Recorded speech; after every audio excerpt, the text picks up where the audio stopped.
Episode 2: When Laws Become Tools. Laws are often written to sound fair, but they are enforced to favor power. If law were a hammer, it would be a tool for both building and breaking.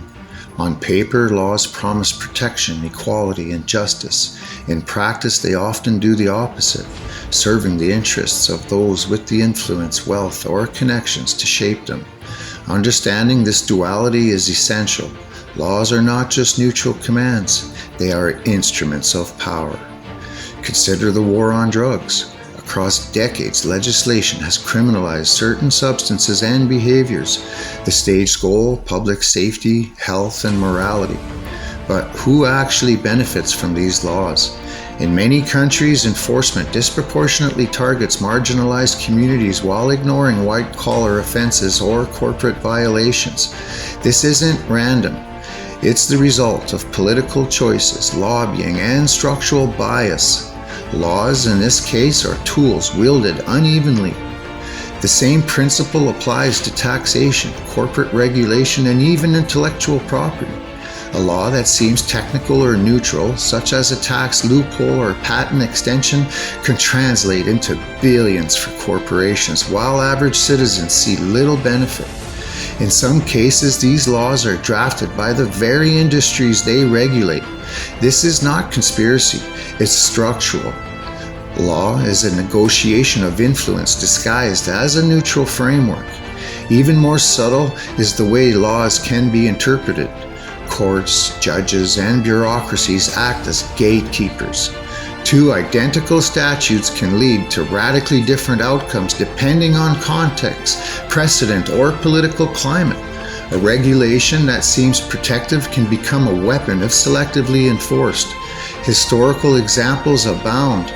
Labor laws used to crush unions, antitrust regulations applied inconsistently, zoning laws that segregate communities under the guise of planning. The law appears neutral, but its application is never impartial. Consider international law. Countries sign treaties promising equality, cooperation, and human rights. Yet, when disputes arise, wealthier nations often leverage courts, trade agreements, or sanctions to protect their interests. Smaller nations may comply or face consequences. This isn't a flaw in the law itself, it's a reflection of power dynamics baked into the system. The framework claims universality, but universality is only as real as the ability to enforce it equally. Laws are also manipulated politically. Lobbying, campaign financing, and regulatory capture mean that the entities most able to influence lawmakers often shape legislation to suit themselves. The public narrative might frame a law as progressive or protective, but the underlying reality may favor concentrated power. In essence, law becomes a tool not to uphold fairness, but to institutionalize advantage. Yet there is another side. Laws can protect those without power. Civil rights acts, environmental protections, consumer rights, and whistleblower statutes all demonstrate law's potential as a shield. These victories often come from struggle, social movements demanding accountability, lawyers challenging injustice, and ordinary people asserting their rights. Law is not destiny, it's malleable. But its malleability is uneven, often favoring those with resources. The lesson is this: law is not absolute justice. It is a framework for power negotiation. Each statute, ordinance, or ruling reflects choices, sometimes hidden, sometimes explicit.